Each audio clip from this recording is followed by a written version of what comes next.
So the first place I considered putting the heater was under the dinette seat.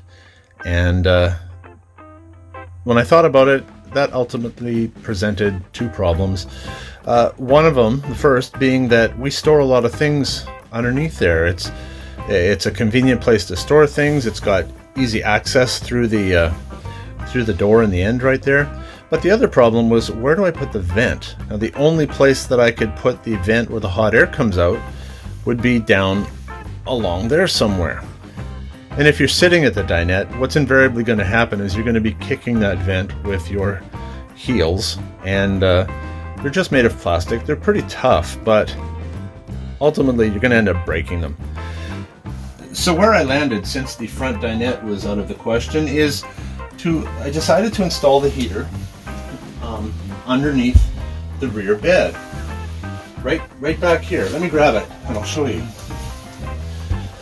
There are a couple of really good reasons why I'd want to do that. I'm going to set it upside down right now simply because I don't have any hole in the floor for the heater to sit into.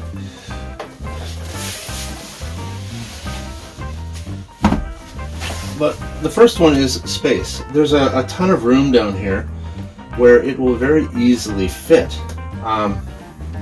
Right now, what's down here is just basically a storage area, but one of the advantages of this is it's at the very back corner of the trailer, and so this is the last place you're going to be able to reach in terms of getting into any stored items. Also, the fact that this is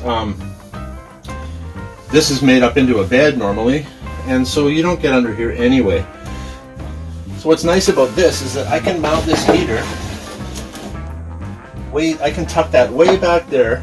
It's completely out of the way, really. Doesn't really take up any stored areas. Now, it presented both challenges as well as opportunities. And I like to say that challenges are just opportunities waiting to happen. The first place that I considered mounting the exhaust vent, where the warm air comes out of, was in this spot right here. Now, when the bed is made out to here, it's out of the way. It's not going to get hit by anything, but I would be cutting into the trailer itself, and I want to avoid that. And then I looked at it and went, well, this is perfect down here. Now, down here right now, what this is our power cord, and there's just a round hole with a fitted cap in the floor that I've had to get creative when it's in use to allow it to have the cord come out of there in such a way so that like mice can't run back up through the hole, and that's always been a bit of a pain.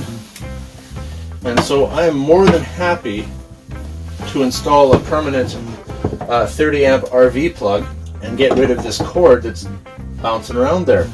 But what this does do is this passes right through to here. It's an open cavity.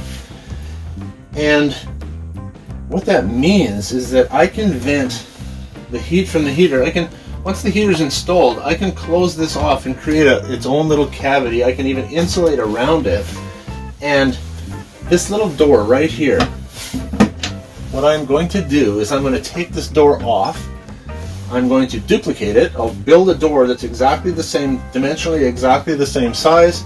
I will put this off to the side somewhere and keep it should I ever want to reverse the process.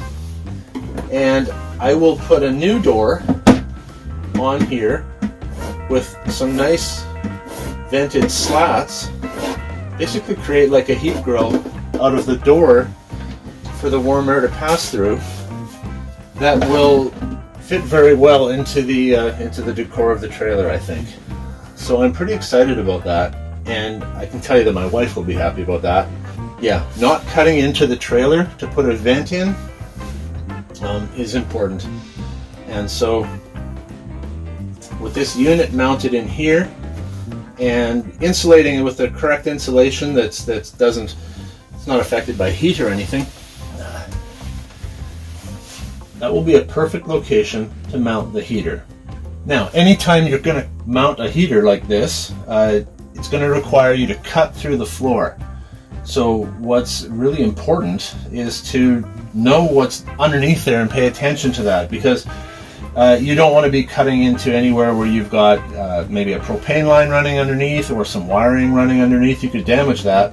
So all I've got to worry about is make sure I miss the frame members in this location here.